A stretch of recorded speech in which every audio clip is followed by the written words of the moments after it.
Halo penyembah Tuhan maupun penyembah lakban paket, atau apapun yang kalian sembah, coba sebutkan di kolom komentar ya. Pernahkah kalian perhatikan bagaimana sebuah perdebatan di panggung besar bisa terasa begitu menghipnotis? Ketika seorang pembicara berdiri di podium dengan cepat menyebutkan nomor ayat, bab, bahkan halaman dari berbagai kitab suci tanpa ragu sedikit pun, penonton biasanya langsung terpukau. Di era digital ini, salah satu figur yang paling ikonik dengan gaya retorika seperti itu adalah Dr. Zakir Naik. Beliau dikenal luas karena kemampuannya menghafal teks secara luar biasa dan keberaniannya melakukan debat terbuka. Banyak orang merasa bahwa argumen yang dibawakan sangat kokoh karena selalu dibumbui dengan klaim-klaim saintifik modern. Namun, jika kita menanggalkan aspek emosional serta kultural, lalu melihat setiap argumennya murni dari kacamata logika formal dan data sains empiris, apakah argumen tersebut benar-benar valid? Ataukah itu semua hanyalah teknik retorika yang tampak meyakinkan di permukaan saja? Sebelum kita membedah lebih dalam kumpulan data dan transkrip debat yang ada satu hal penting yang perlu kita sepakati bersama. Pembahasan dalam rangkaian narasi ini sama sekali tidak bertujuan untuk menyerang pribadi siapapun, merendahkan keyakinan spiritual seseorang, atau memicu kebencian. Ini adalah sebuah bedah ilmiah dan logis terhadap struktur argumen publik. Di dunia akademik, setiap klaim yang dibawa ke ranah publik, terutama yang mengklaim keselarasan dengan sains modern, sangat sah untuk diuji validitasnya.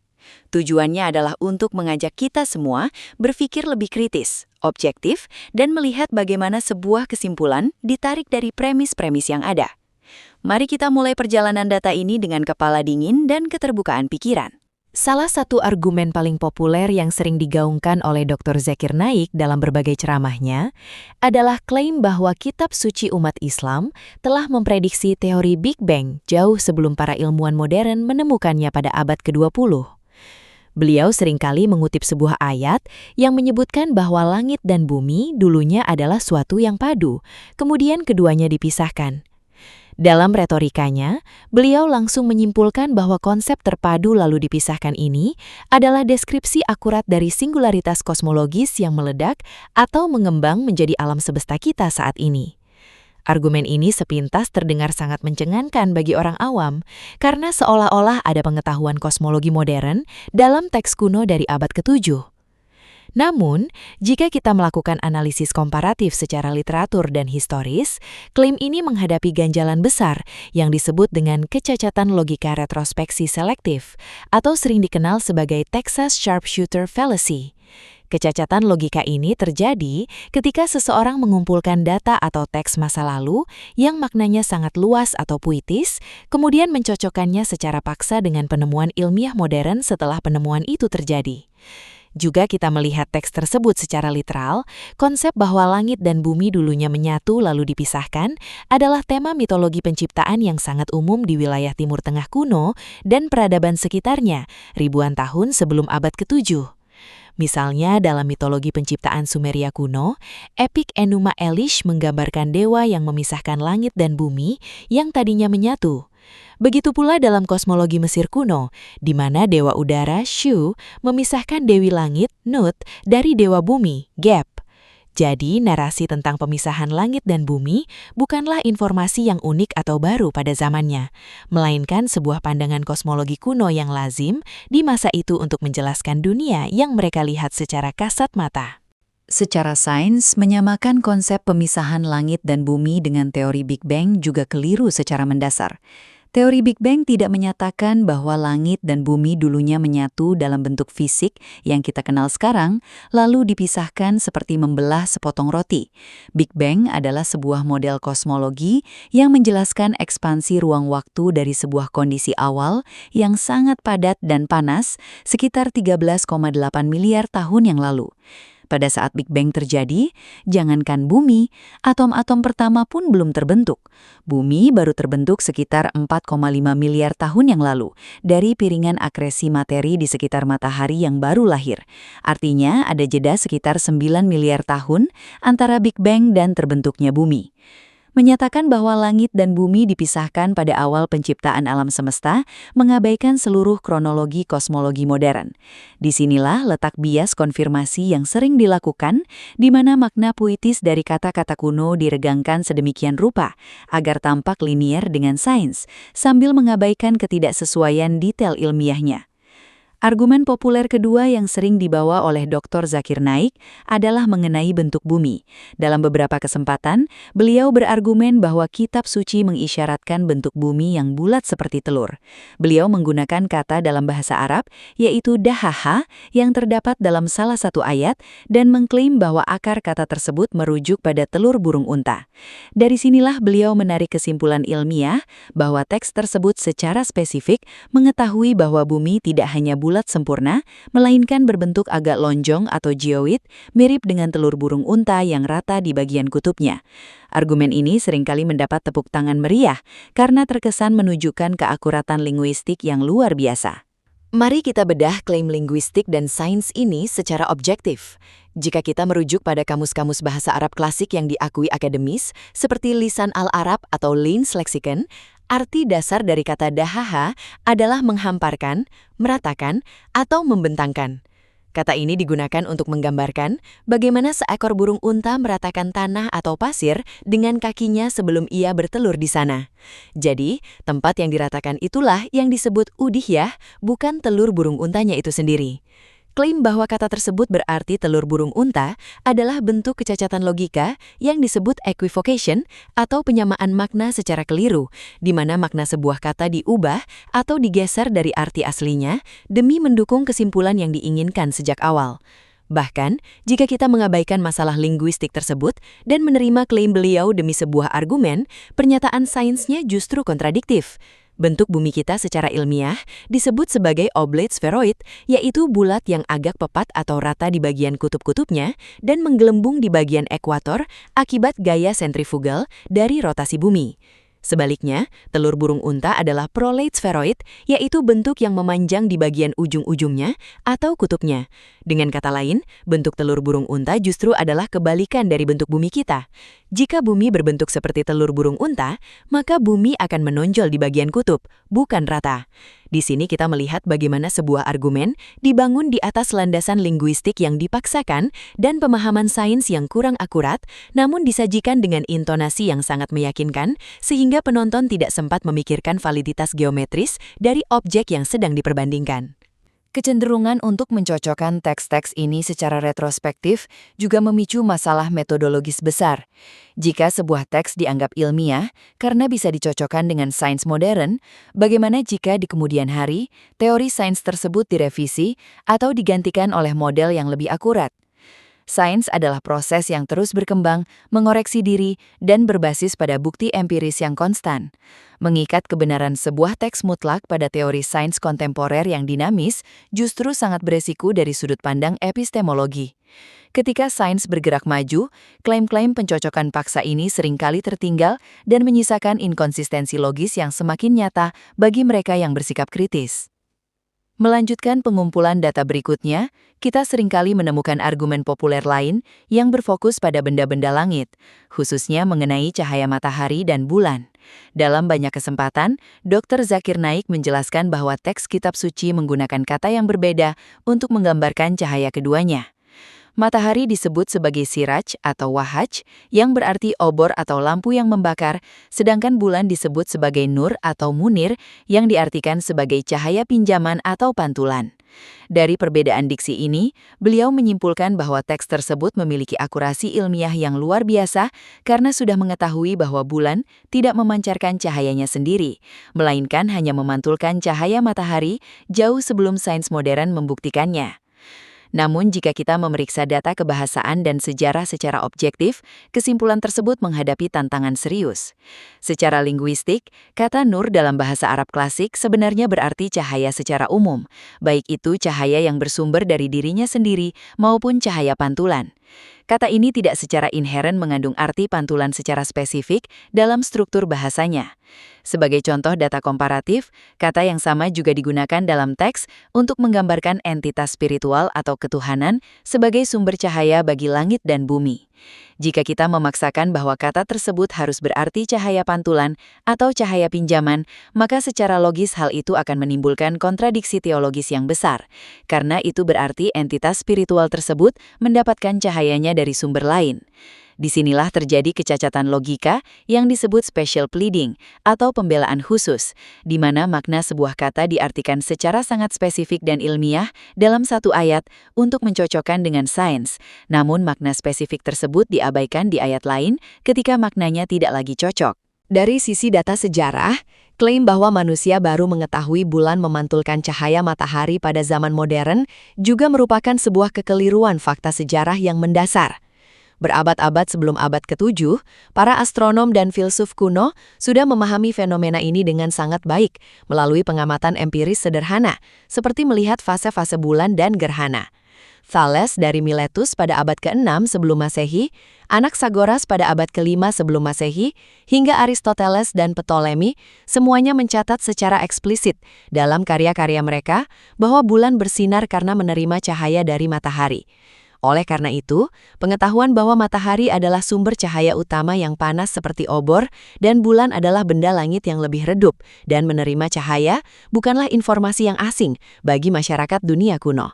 Menyatakan hal ini sebagai sebuah keajaiban ilmiah yang tidak mungkin diketahui manusia pada masa itu adalah bentuk kecacatan logika argument from ignorance atau argumen dari ketidaktahuan, di mana seseorang berasumsi bahwa karena masyarakat kuno dianggap tidak tahu apa-apa, maka setiap pernyataan yang tampak benar harus dianggap sebagai mujizat. Sekarang mari kita alihkan perhatian pada salah satu topik yang paling sering memicu perdebatan sengit di panggung Dr. Zakir Naik, yaitu pandangan beliau terhadap teori evolusi Darwin.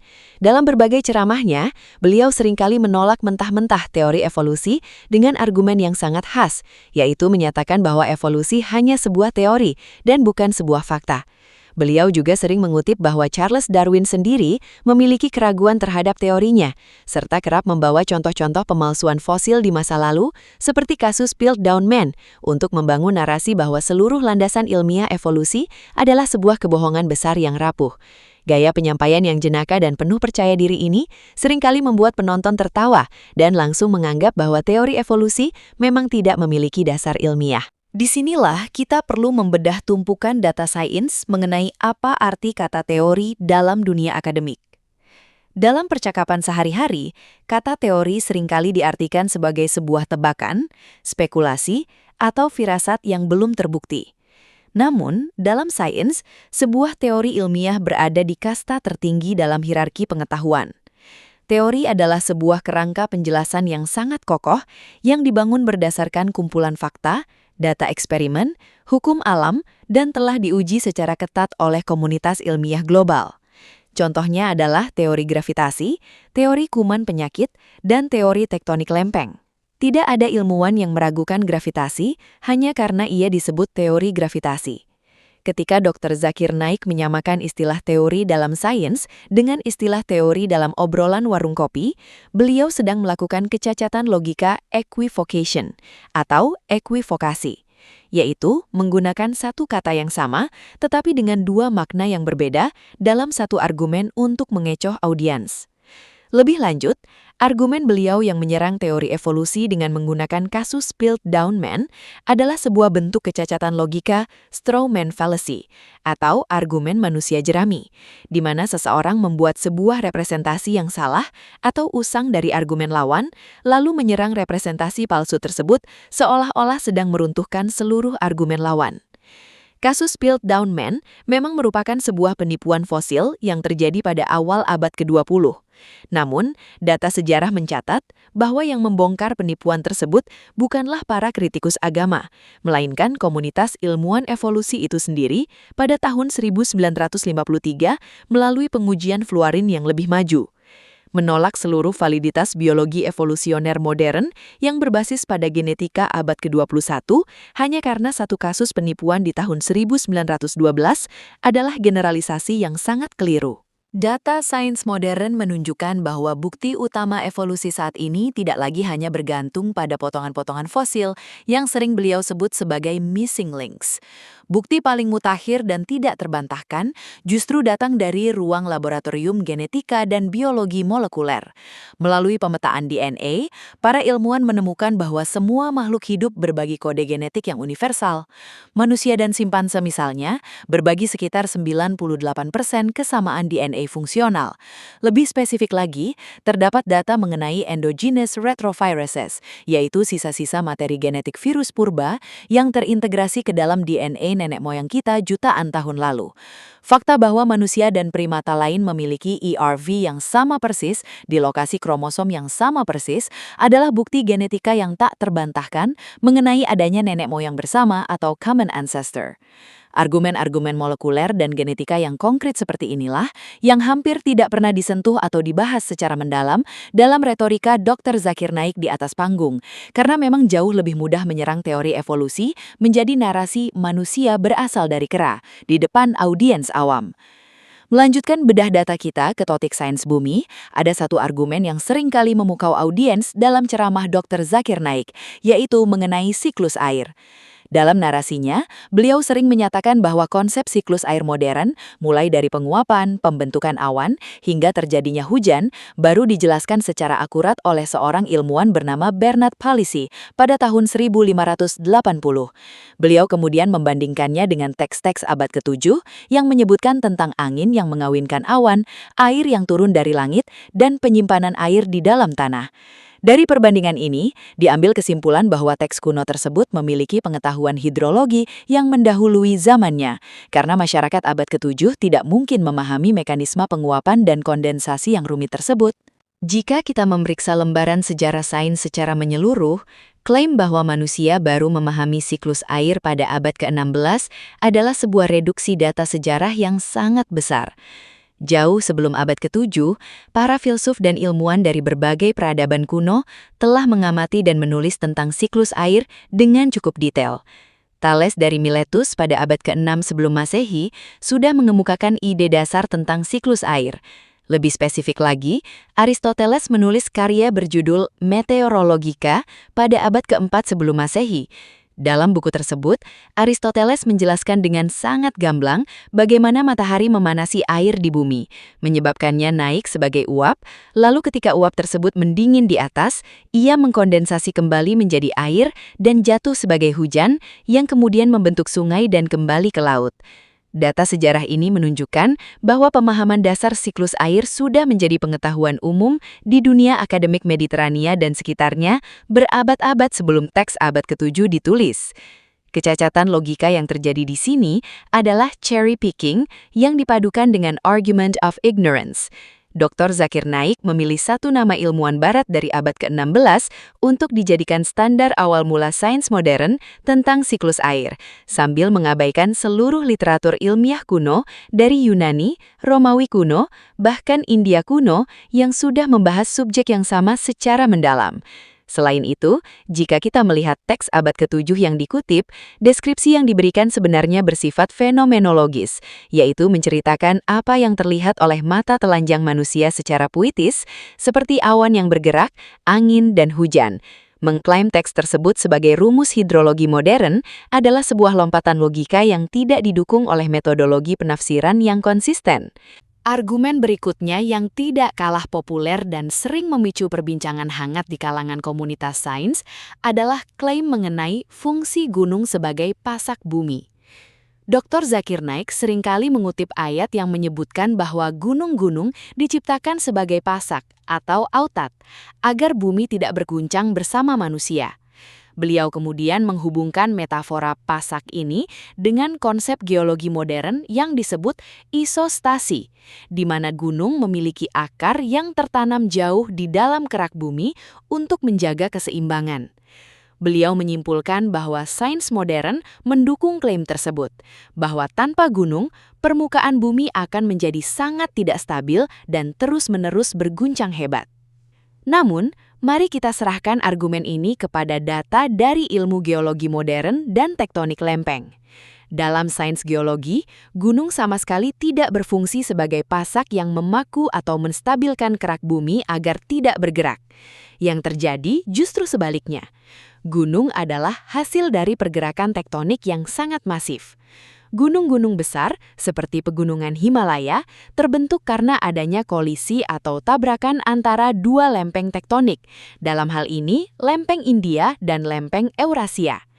Proses tabrakan yang terus berlangsung inilah yang melipat kerak bumi ke atas membentuk puncak gunung dan menekan sebagian materi ke bawah membentuk akar gunung yang tebal.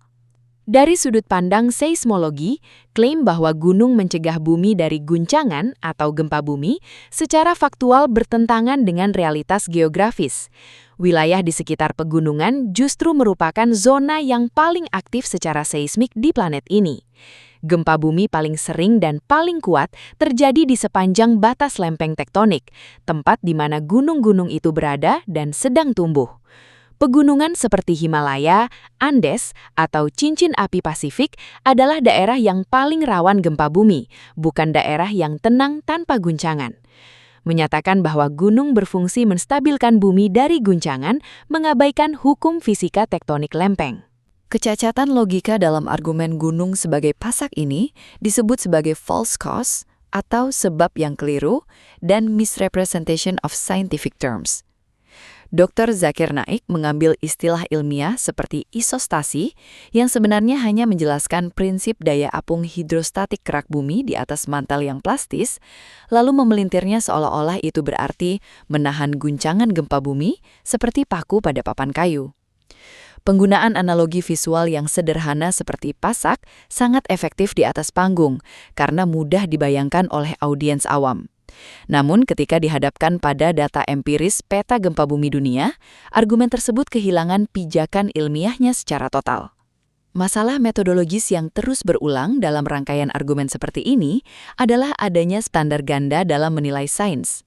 Ketika sebuah teori sains tampak selaras dengan interpretasi teks, sains tersebut dipuji dan dianggap sebagai bukti kebenaran. Namun, seperti yang kita lihat pada pembahasan evolusi di bagian sebelumnya, ketika sains memberikan data yang bertentangan dengan dogma literal, sains tersebut langsung diserang, direduksi menjadi sekadar teori, atau dituduh sebagai konspirasi ilmiah. Pola penarikan kesimpulan yang berubah-ubah tergantung hasil akhir yang diinginkan ini menunjukkan bahwa validitas ilmiah sejati bukanlah prioritas utama dalam struktur argumen tersebut, melainkan retorika persuasif untuk mempertahankan kesimpulan yang sudah ditentukan sejak awal. Kumpulan data berikutnya yang tidak kalah sering diangkat dalam panggung debat Dr. Zakir Naik adalah mengenai embriologi atau proses perkembangan janin di dalam rahim. Dalam berbagai narasinya, beliau seringkali merujuk pada istilah-istilah kuno seperti nutfah, alaqah, dan mudghah. Beliau mengklaim bahwa istilah-istilah ini menggambarkan tahapan perkembangan embrio manusia dengan akurasi medis yang mutakhir. Salah satu contoh yang paling sering beliau banggakan adalah kata alaqah yang menurutnya memiliki 3 arti. Sesuatu yang melekat, segumpal darah, dan sesuatu yang mirip lintah. Beliau kemudian menampilkan gambar embrio pada tahap awal yang disandingkan dengan gambar lintah untuk menunjukkan kemiripan visual yang luar biasa. Untuk memperkuat argumennya, beliau juga sering membawa nama Dr. Kate Moore, seorang ahli anatomi terkenal, yang konon menyatakan kekagumannya terhadap teks abad ke-7 tersebut. Namun, mari kita bedah klaim embriologi ini dengan data medis dan sejarah perkembangan ilmu kedokteran.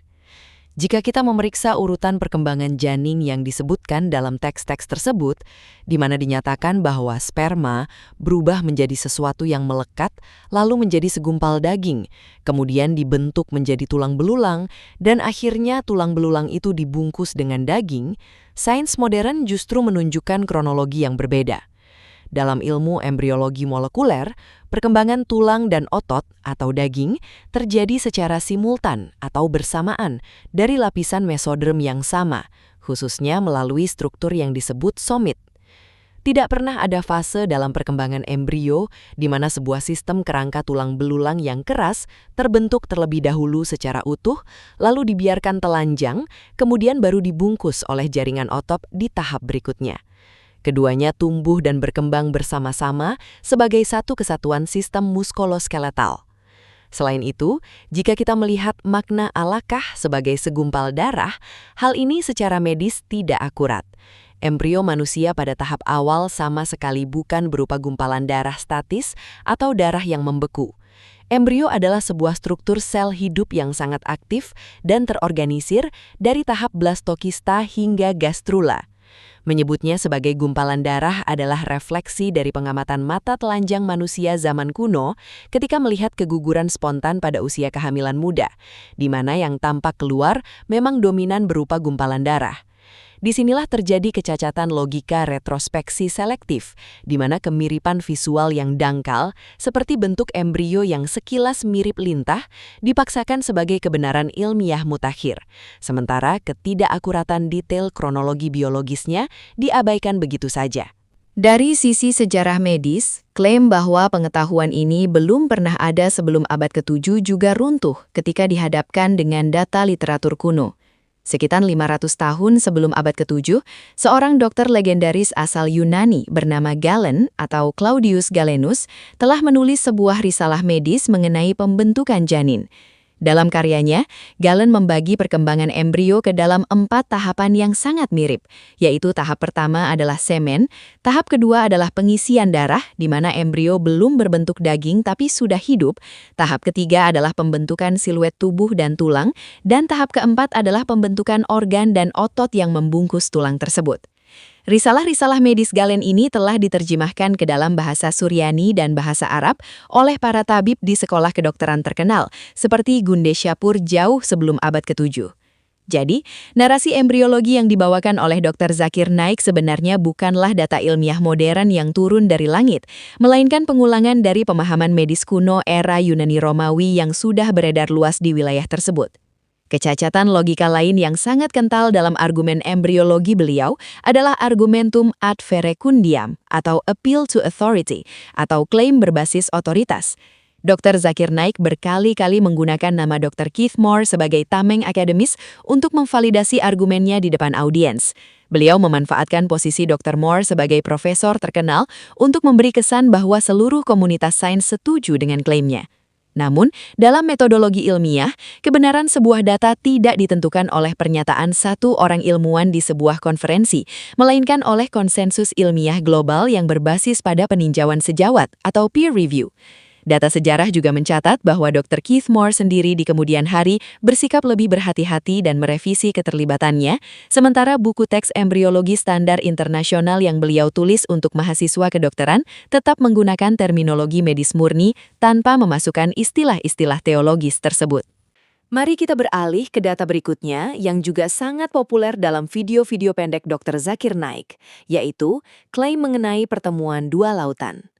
Beliau sering mengutip narasi tentang dua laut yang mengalir berdampingan, namun di antara keduanya ada batas yang tidak dilampaui oleh masing-masing laut tersebut.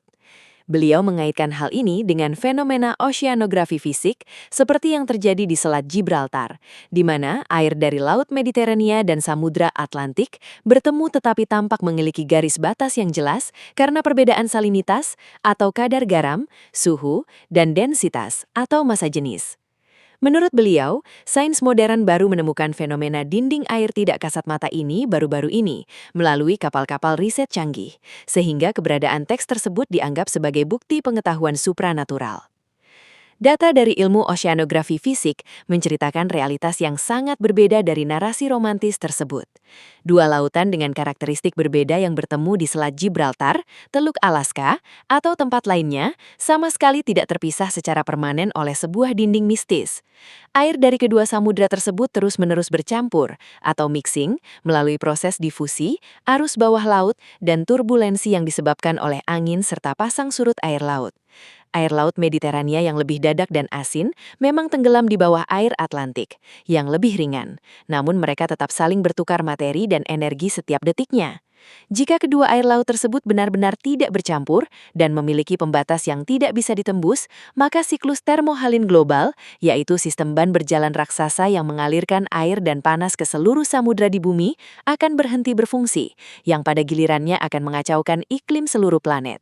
Fenomena garis batas yang terlihat oleh mata telanjang di permukaan laut sebenarnya hanyalah zona transisi visual yang disebut halocline atau front. Fenomena ini terjadi karena proses pencampuran memerlukan waktu, dan perbedaan kepadatan serta kandungan sedimen menciptakan gradien warna yang kontras untuk sementara waktu, sebelum akhirnya mereka menyatu sepenuhnya.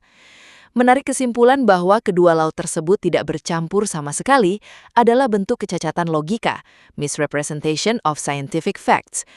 Dr. Zakir Naik mengambil sebuah foto atau video dokumenter oceanografi yang memperlihatkan perbedaan warna air, lalu menyimpulkannya secara literal sebagai pembatas yang tidak dilampaui, sebuah kesimpulan yang langsung dibantah oleh hukum fisika fluida dasar di laboratorium oceanografi manapun.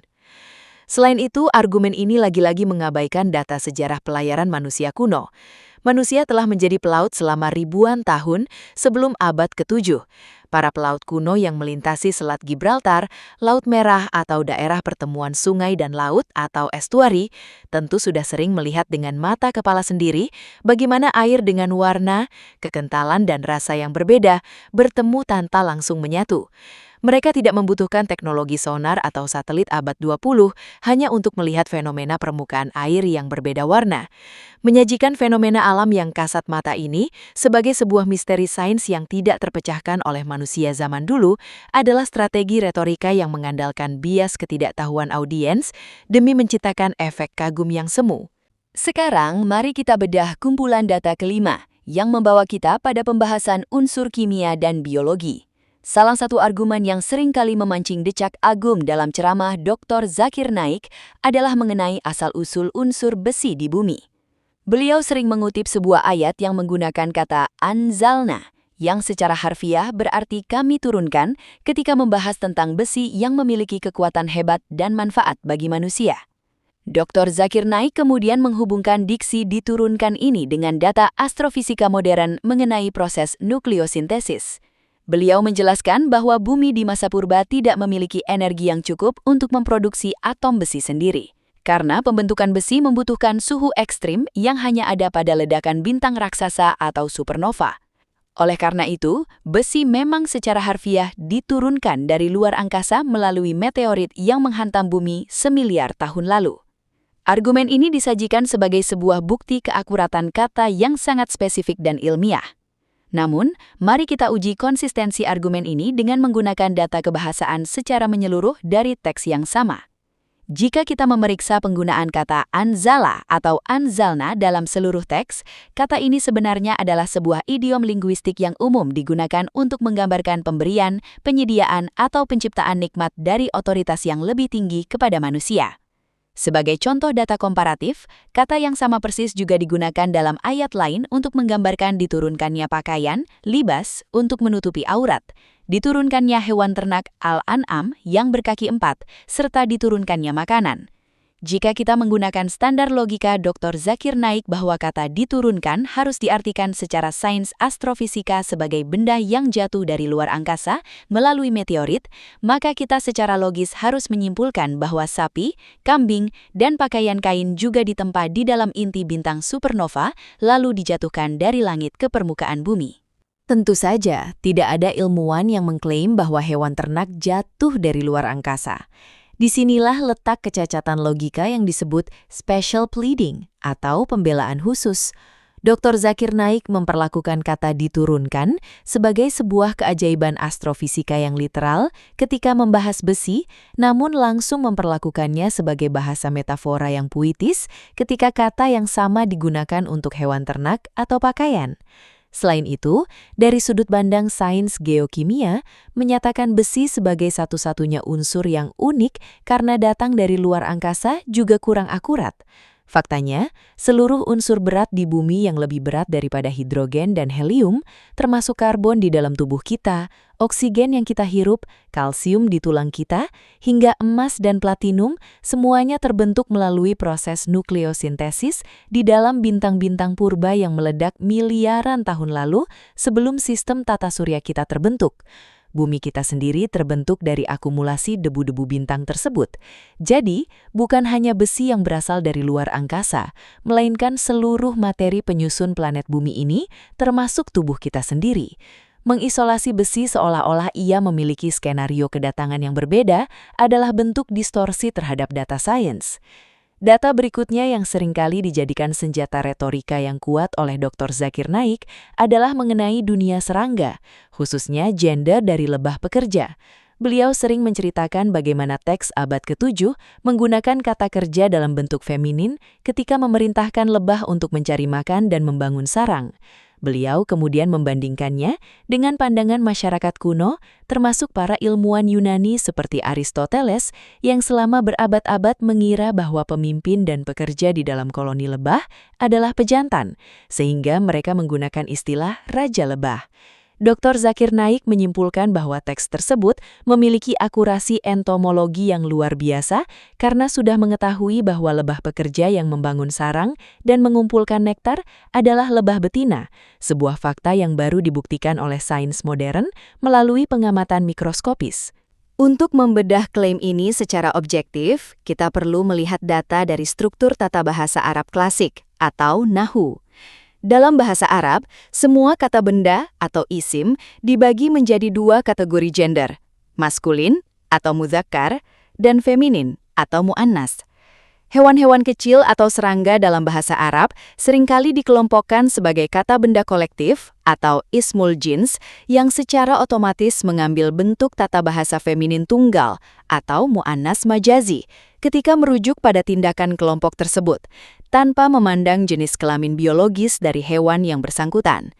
Sebagai contoh data komparatif, ketika teks berbicara tentang semut atau an-naml, kata kerja yang digunakan untuk menggambarkan semut yang berbicara juga menggunakan bentuk feminin. Hal yang sama terjadi pada laba-laba atau al-ankabut. Ini adalah aturan baku dalam linguistik, bukan sebuah pengungkapan data biologis yang disengaja disembunyikan. Menyatakan bahwa penggunaan kata kerja feminin pada lebah adalah sebuah penemuan medis tentang gender biologis adalah kecacatan logika category mistake atau kesalahan kategori, yaitu mencampur adukan antara gender gramatikal dalam bahasa dengan gender biologis dalam sains. Bahkan dari sisi observasi manusia, klaim bahwa gender lebah pekerja benar-benar tidak diketahui sampai zaman modern adalah penyederhanaan data yang keliru. Meskipun Aristoteles salah mengira pemimpin koloni sebagai raja, para peternak lebah di peradaban Mesir, Romawi, dan Yunani telah mengamati perilaku lebah selama ribuan tahun, karena madu adalah komoditas penting.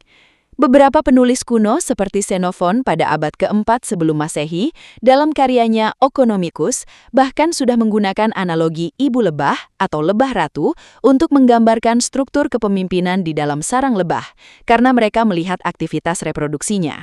Oleh karena itu, kesadaran tentang adanya peran domestik yang dominan dari kelompok lebah tertentu bukanlah sebuah informasi yang sepenuhnya asing bagi masyarakat agraris kuno yang hidup berdampingan dengan peternakan lebah.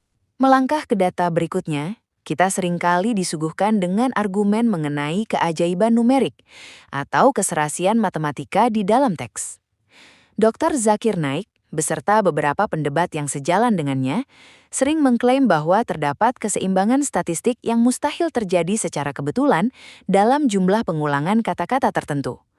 Contoh klasik yang paling sering dibawa adalah pernyataan bahwa kata hari atau yaum diulang sebanyak tepat 365 kali yang sama dengan jumlah hari dalam satu tahun syamsiah, dan kata bulan atau syahar diulang sebanyak tepat 12 kali yang sama dengan jumlah bulan dalam satu tahun.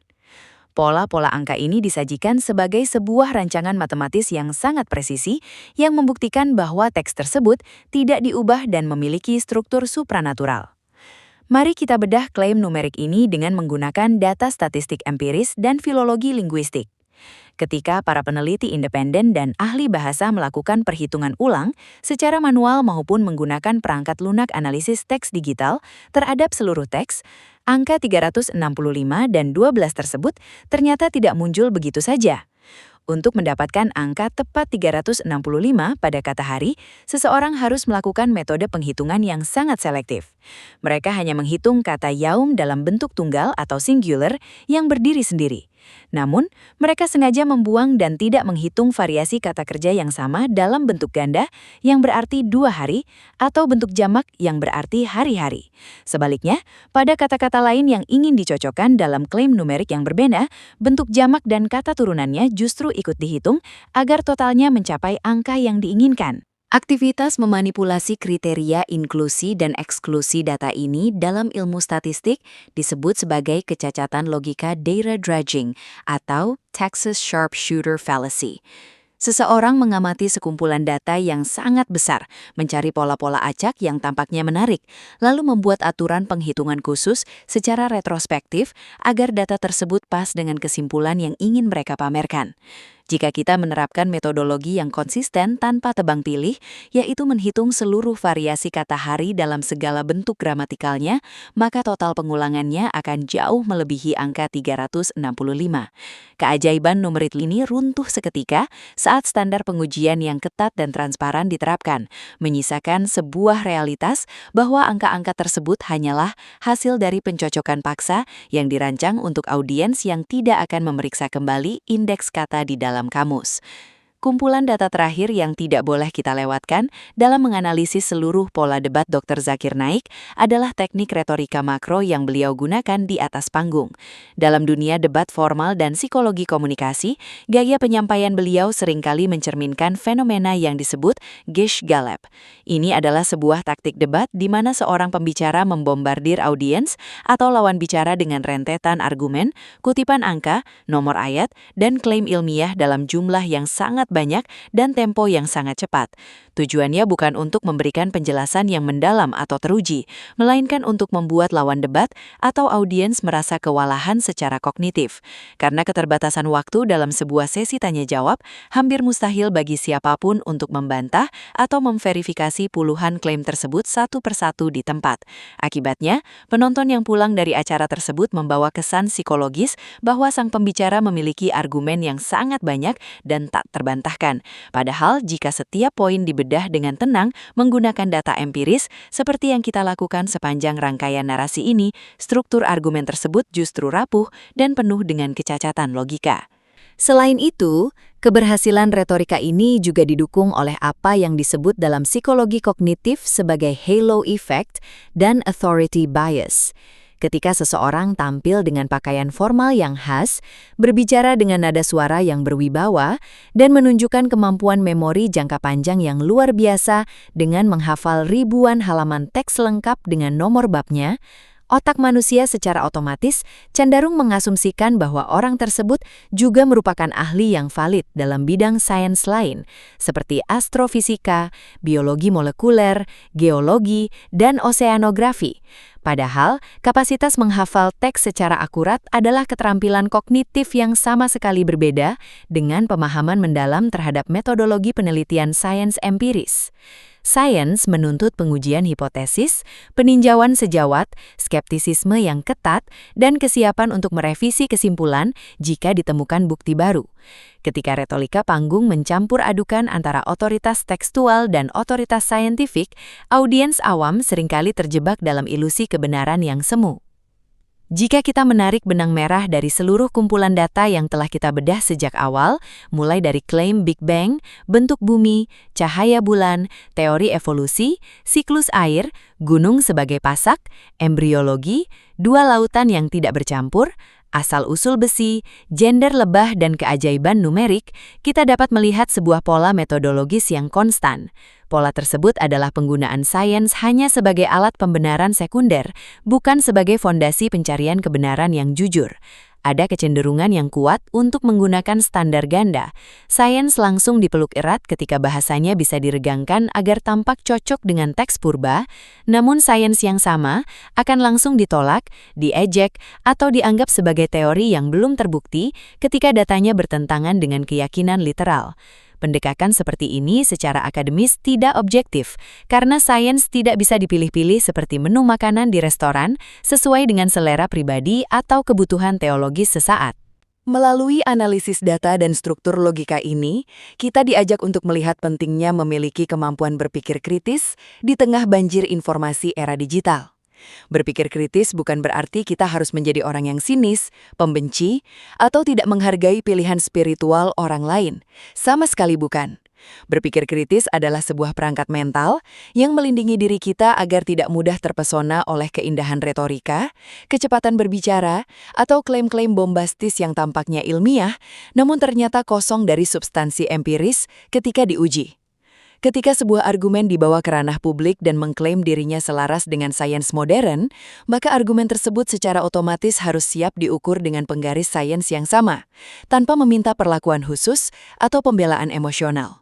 Akhirnya, setiap data, catatan sejarah, dan hukum fisika yang telah kita diskusikan sepanjang rangkaian pembahasan ini dikembalikan kepada penilaian objektif kalian masing-masing. Kebenaran sejati tidak pernah takut pada pertanyaan yang kritis, dan logika yang kokoh tidak akan runtuh hanya karena sebuah pengujian yang jujur. Terima kasih banyak telah menyimak bedah data yang mendalam ini dengan kepala dingin dan keterbukaan pikiran dari awal hingga bagian akhir ini.